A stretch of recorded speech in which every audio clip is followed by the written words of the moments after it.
Diabetes adalah penyakit yang telah memakan banyak korban jiwa. Penyakit ini terjadi ketika tubuh tidak mampu menggunakan glukosa sebagai energi. Ruang Sehat hari ini akan membahas mengenai diabetes, khususnya diabetes pada anak-anak, bersama dengan Dr. Oni dari Puskesmas Kelua. Diabetes adalah penyakit kronis yang ditandai dengan tingginya kadar gula darah. Glukosa merupakan sumber energi utama bagi sel tubuh manusia. Akan tetapi, pada penderita diabetes, glukosa tidak dapat digunakan oleh tubuh. Menurut data World Health Organization, di tahun 2019, diabetes menjadi penyebab langsung dari 1,5 juta kematian dan 48% dari seluruh kematian akibat diabetes sebelum usia 70 tahun. Indonesia menduduki peringkat ke-7 di dunia sebagai negara dengan prevalensi diabetes terbesar pada tahun 2015.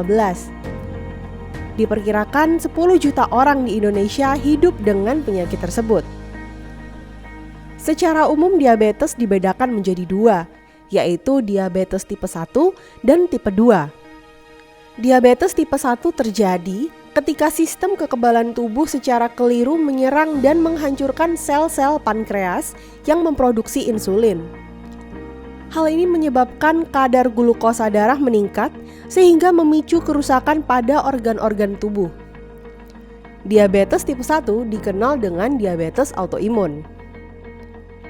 Diabetes tipe 2 terjadi ketika sel-sel tubuh menjadi kurang sensitif terhadap insulin sehingga insulin yang dihasilkan tidak bisa digunakan dengan baik.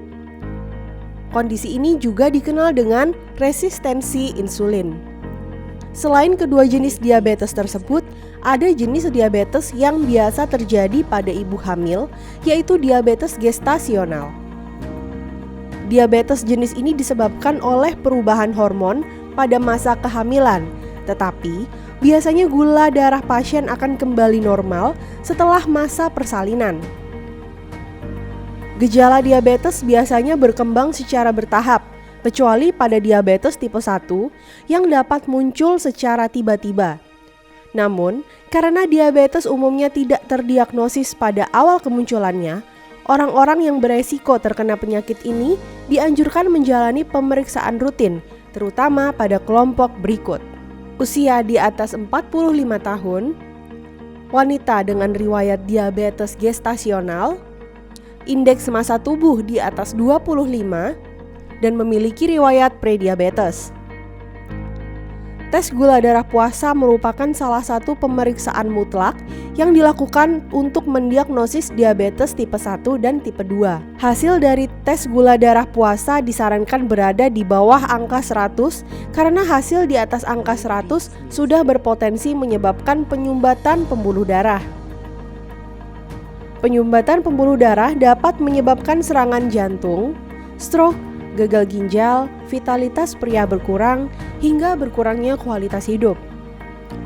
Penyakit diabetes tidak bisa dihindari, tetapi bisa dikelola asalkan bisa meninggalkan kebiasaan buruk.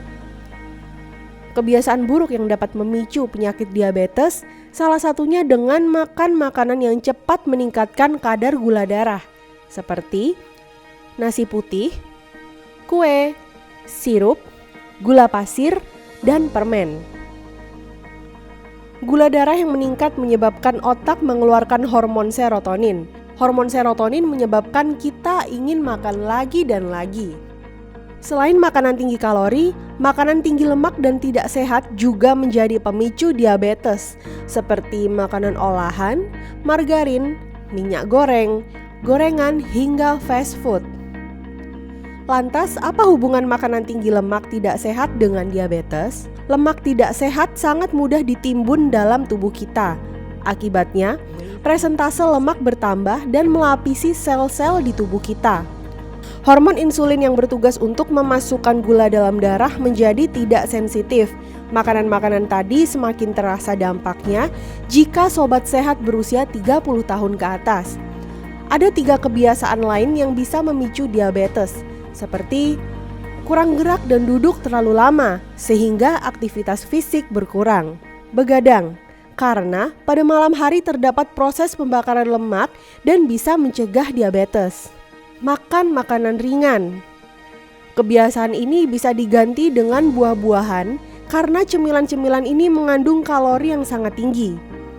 Dengan menerapkan pola hidup sehat, diabetes tidak akan bermanifestasi di tubuh sobat sehat. Jadi, mulai hindari makanan yang cepat meningkatkan kadar gula darah ya. Pilih makanan dengan karbo kompleks seperti ubi, singkong, atau jagung. Dan konsumsi buah yang kaya dengan nitrik oxide, karena nitrik oxide dapat membantu membuka sirkulasi darah seperti contohnya semangka. Baru-baru ini Indonesia kembali dikejutkan dengan kasus diabetes pada anak. Angka ini melonjak hingga 70 kali lipat sejak tahun 2010. Kasus diabetes pada anak paling sering dialami di usia 5 hingga 6 tahun atau menjelang remaja. Sayangnya, banyak dari pasien yang datang ke rumah sakit dalam kondisi berat, sehingga sulit mendapatkan penanganan yang maksimal. Di segmen berikutnya akan ada Dr. Oni yang akan menjelaskan tentang diabetes pada anak dan bagaimana langkah antisipasi dari Puskesmas di Kabupaten Tabalong. Jangan kemana-mana, tetap di Ruang Sehat, ruang seputar informasi kesehatan.